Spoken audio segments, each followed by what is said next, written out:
Welcome to another SimpleDad iPhone tutorial. In this video, I'll show you how to create custom vibration for incoming ringtone, text, and alerts on your iPhone running iOS 16.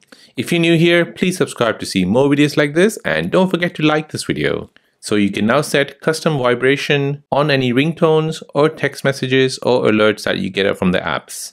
So let me show you how to do this. So first you want to go into settings. Now you want to scroll down and tap on sounds and haptic. Now on this page you want to go to any of these.